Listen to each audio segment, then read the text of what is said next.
ಈ ದಿನ ನಮ್ಮ ದೇಶದ ಭದ್ರತೆಗಾಗಿ ತಮ್ಮ ಕರ್ತವ್ಯವನ್ನು ನಿರ್ವಹಿಸುವಾಗ ಪ್ರಾಣತ್ಯಾಗ ಮಾಡಿದ ಪೊಲೀಸ್ ಸಿಬ್ಬಂದಿಯವರನ್ನು ಸ್ಮರಿಸುವ ದಿನ.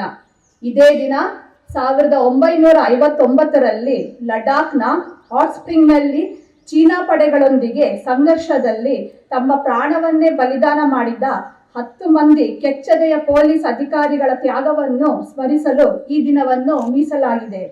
ಅಂದಿನಿಂದ ದೇಶಾದ್ಯಂತ ಈ ದಿನವನ್ನು ಪೊಲೀಸ್ ಹುತಾತ್ಮರ ದಿನಾಚರಣೆ ಎಂದು ಆಚರಿಸಲಾಗುತ್ತಿದೆ. ನ್ಯಾಯಾಂಗ ಮತ್ತು ಪೊಲೀಸ್ ಇಲಾಖೆಗಳು ಒಂದೇ ನಾಣ್ಯದ 2 ಮುಖಗಳಿದ್ದಂತೆ. ನ್ಯಾಯಾಂಗವು ನ್ಯಾಯದ ತತ್ವದ ಮೇಲೆ ಕೆಲಸ ಮಾಡಿದರೆ ಪೊಲೀಸ್ ಇಲಾಖೆಯು ಆ ತತ್ವಗಳನ್ನು ವಾಸ್ತವದಲ್ಲಿ ಅನುಷ್ಠಾನಕ್ಕೆ ತರುತ್ತಾರೆ. ನಮ್ಮ ಹುತಾತ್ಮರು ಈ ನಿಷ್ಠೆಯನ್ನು, ಈ ಕರ್ತವ್ಯ ಪ್ರಜ್ಞೆಯನ್ನು ತಮ್ಮ ಕೊನೆಯ ಉಸಿರಿನವರೆಗೂ ಪಾಲಿಸಿದರು. ತಮ್ಮ ಜೀವನದ ಹಂಗು ಲೆಕ್ಕಿಸದೆ ಸಮಾಜದಲ್ಲಿ ಶಾಂತಿ, ನೆಮ್ಮದಿ ಸ್ಥಾಪಿಸಿದಂತಹ ತ್ಯಾಗ ಮತ್ತು ಬಲಿದಾನ ಮಾಡಿದ ಪೊಲೀಸ್ ಹುತಾತ್ಮರಿಗೆ ನಮನಗಳನ್ನು ಸಲ್ಲಿಸುತ್ತೇನೆ.